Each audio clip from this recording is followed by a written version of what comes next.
Welcome to the final episode of Beyond the Surface Season 1. I'm Ezra Gill, and I'll be joined by my co-host Ryan Mergener, where we'll conclude our leadership discussion that we started last week.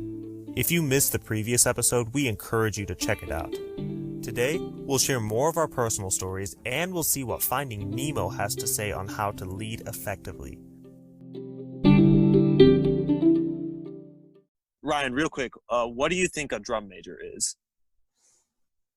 Bro, I don't know, man. Were you like the head drummer? That's what everybody says. No, I was not the head drummer. Are you like the director for the drummers?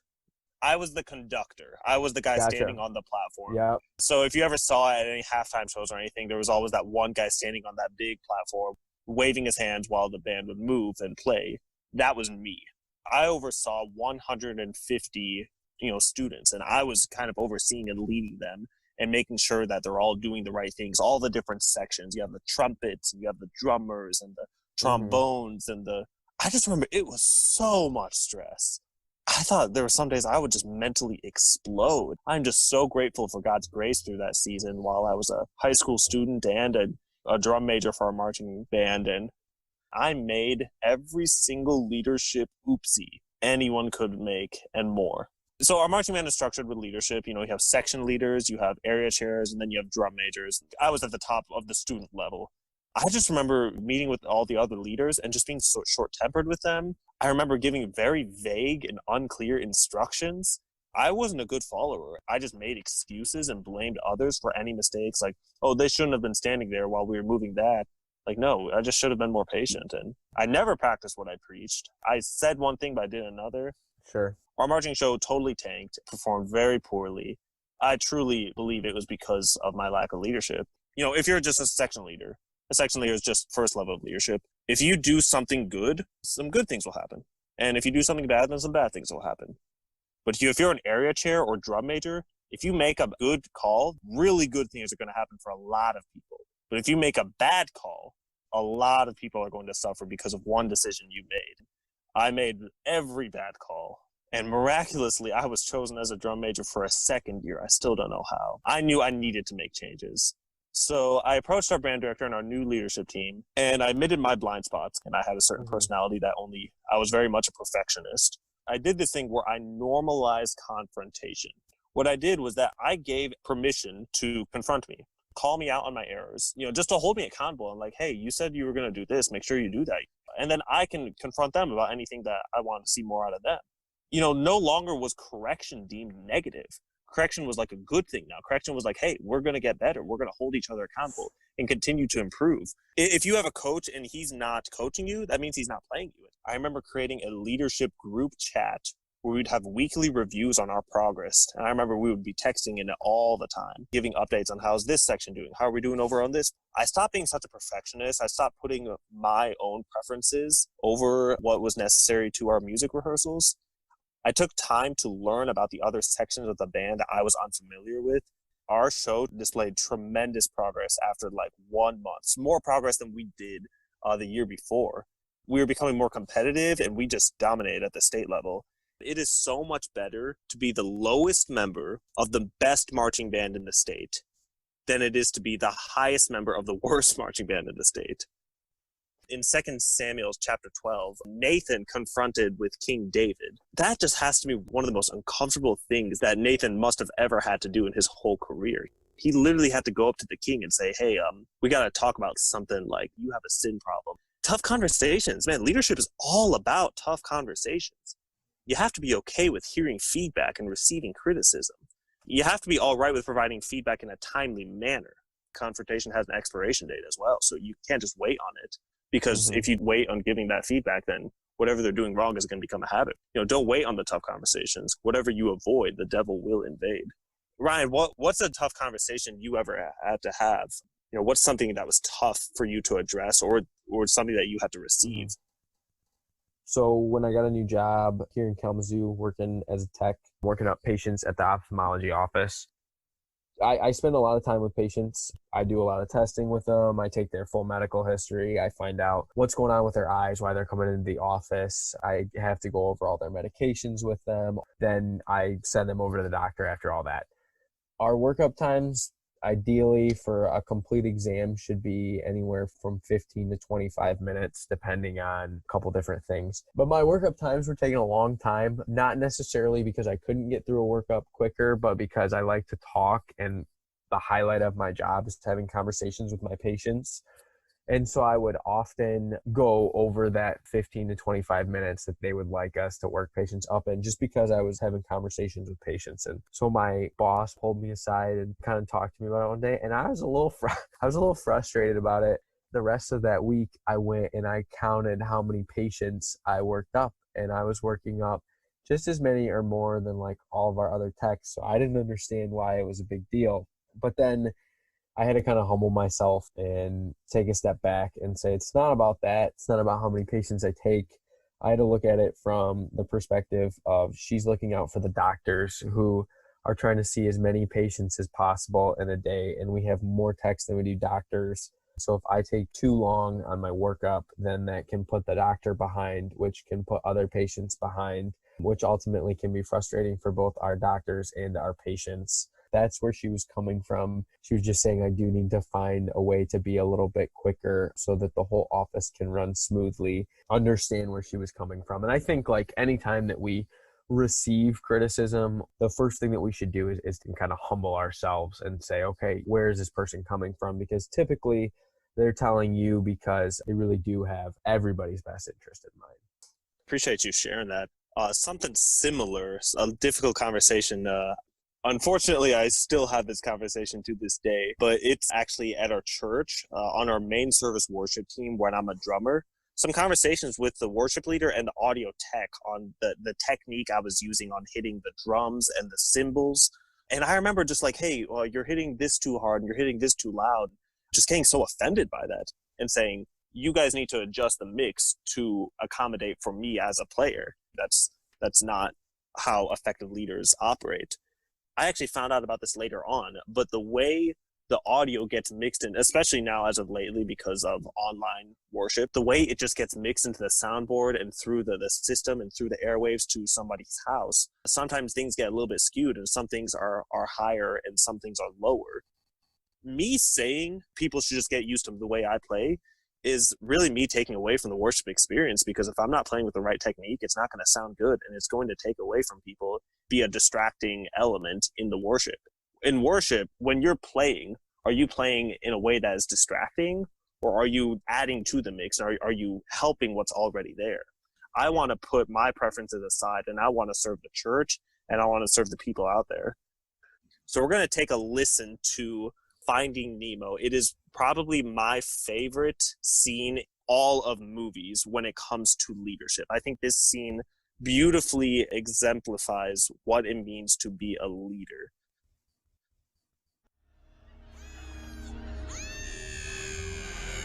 Dory!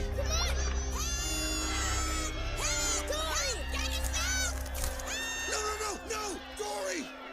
Dad, I know what to do! Nemo! No! We have to tell all the fish to swim down together! Get out of there now! I know this will work! No, I am not gonna lose you again! Dad, there's no time! It's the only way we can save Dory! I can do this! You're right. I know you can. Lucky Finn! Now go! Hurry! Tell all the fish to swim down! Well, you heard my son? Come on! Dory, you have to tell everybody to Swim down together! Do you understand what I'm saying to you? Swim down! Everybody swim down! Come on, you have to swim down! Swim down, okay? Down! Swim down! Swim down! Swim down!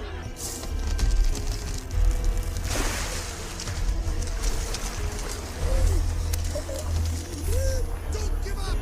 Keep swimming! Just keep swimming!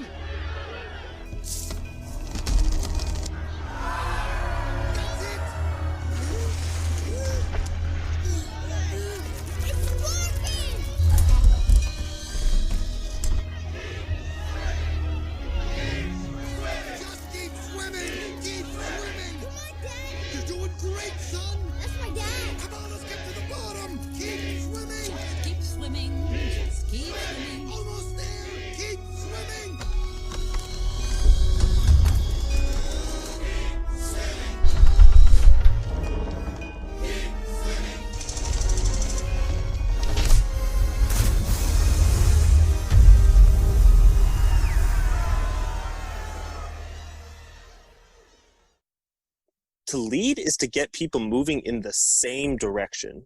Not necessarily the right direction, but the same direction. Ryan, how do you get people to move in the same direction? How do you get a whole group of people to use the same language? How do you get them to desire the same result? As a leader, you have to have a clear goal. The more steps that you have to achieve that goal and the better picture that you can paint to getting to that goal, the better you're going to be able to get people moving in the direction, because then you're going to allow people not only to see the end goal, but to see how they're going to get there and to see the part that they're going to play.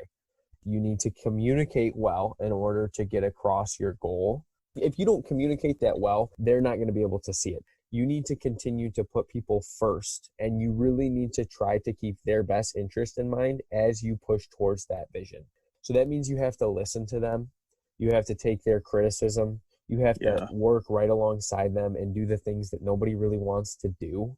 You can't just think that you know better than everybody else. That's why you have to be a good listener. That's why you have to be flexible and willing to adapt. That's why you have to work right alongside everybody else so you know right what they're going through. So I think as a leader, you have to be willing to get your hands muddy. You have to be willing to, work long hours, to be tired. And I think listening and taking their criticism will show them that you care. Ultimately, that when you kind of combine all that, you'll be able to show them that you guys can move together towards that goal and achieve it together.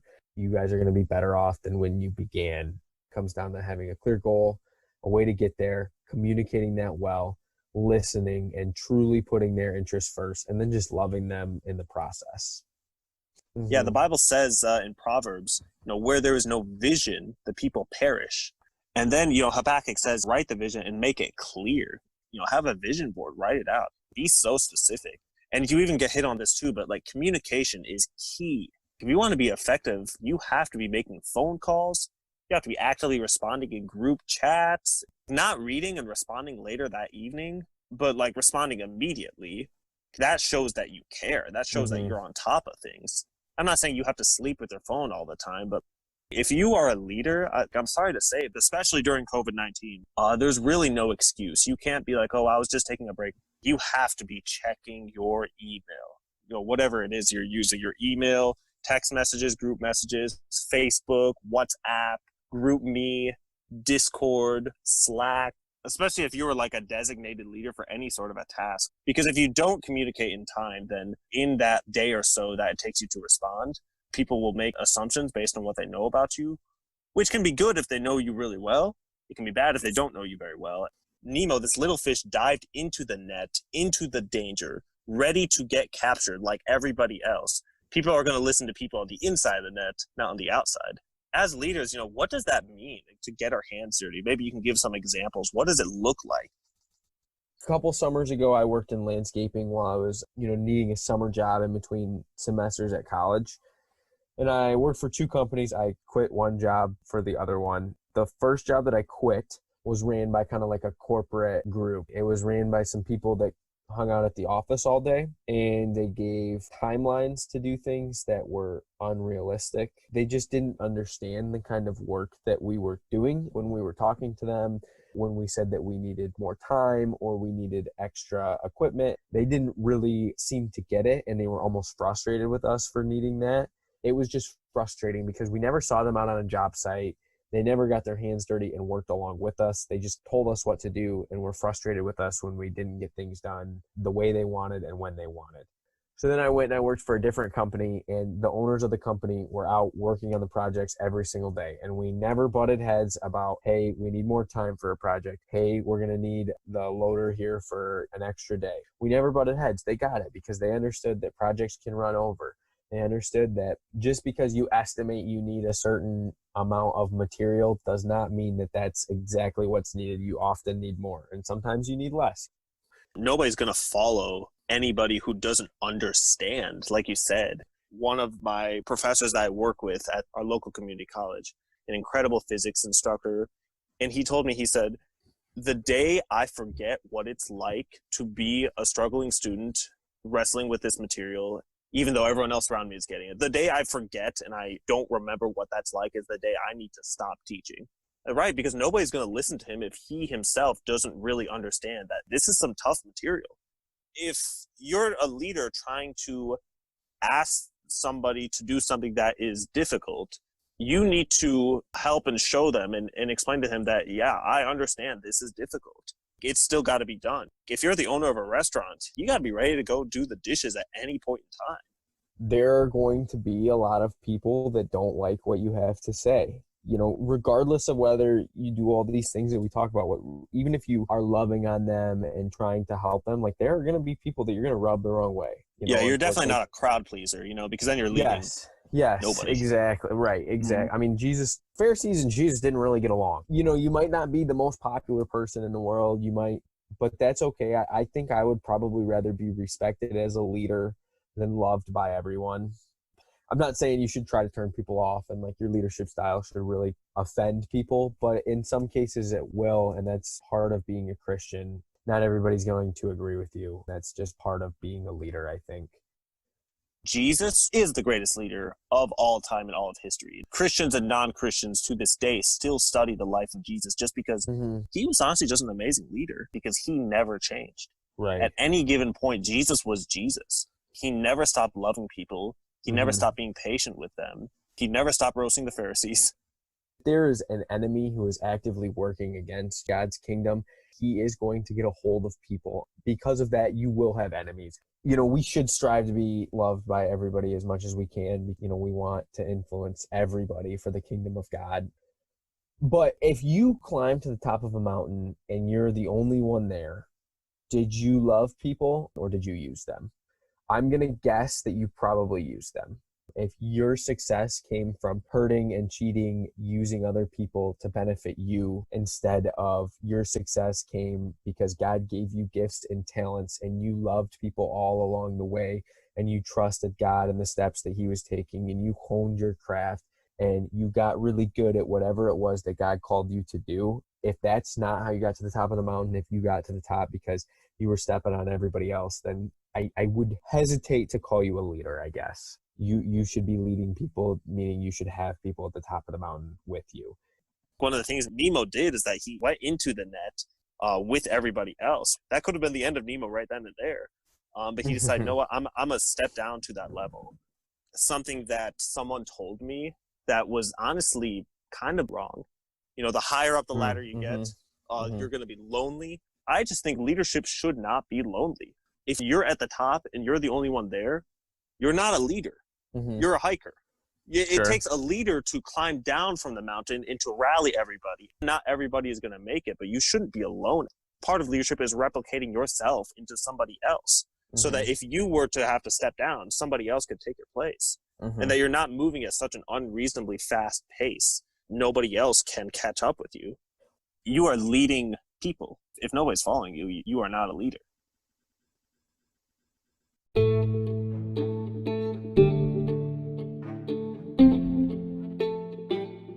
Thank you for joining us for our Season 1 finale.